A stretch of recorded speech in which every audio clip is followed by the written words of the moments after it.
İşine devamı hürmetli vatandaş. Bugün çistağı 2022 yıl 1. ayının 22. günü vatandaşım. Endeki mavzumunda Angliya. Prezident Vladimir Putin'ga ve Reis Xi Jinping'e agahlandırış verip demokratik devletler birleşip müstabitlerge karşı turumuz dep ko'rsatdi. Mavzuda xabar 1. ayının 21. günü Amerika ovozdan Xitoy til programmasi e'lon qilindi. Xabar bunday boshlanadi. Angliya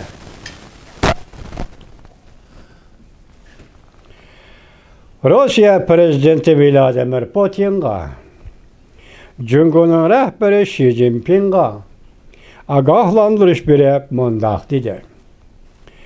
G'arb demokratik devletler ittifaqlashib mustabidlar hukmronligiga qarshi turamiz. Demokratiya uchun kurash qilamiz deb ko'rsatdi. Avustraliyada ziyoratda bo'layotgan Angliyaning tashqi ishlar vaziri Liz Truss Prezident Vladimir Putin'ga ve Reis Xi Jinping'e agahlandırış berip o'xshashli vaqtda mundaq ko'rsatdi.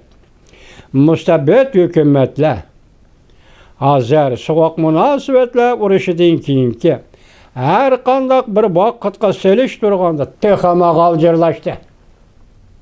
Ko'rib turibsizlar vaziyatni.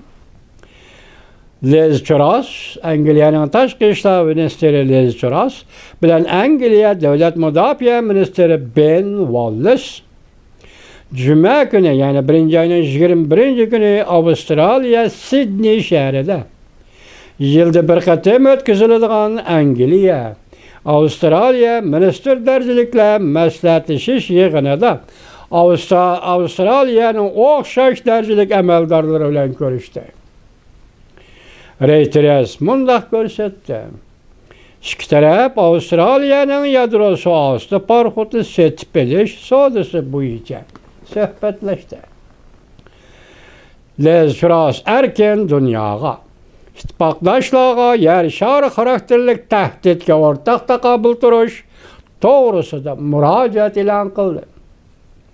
Endi Tinch okean rayonidagi demokratik davlatlar munosabatlarini kuchaytirib, iqtisodiy tayinib qilishdan foydalanib, boshqa davlatlarga ega bo'lish va tartib berish uchun o'rnayotgan dunyoviy tajovuzchilarga to'g'ridan-to'g'ri yuzlanamiz dedi. Ro'baro turamiz dedi.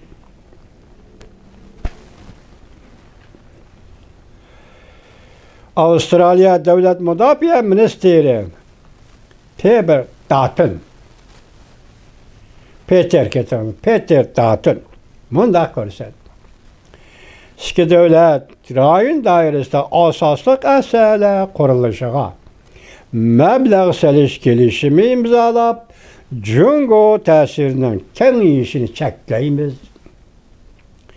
İki davlat birlashma bayonot e'lon qilib, Rusiyaning Ukraina chegarasiga askar to'plaganligiga diqqat qilayotganligini, Ukrainaning zamin butunligini qat'iy qo'g'daydiganligini bildirdi.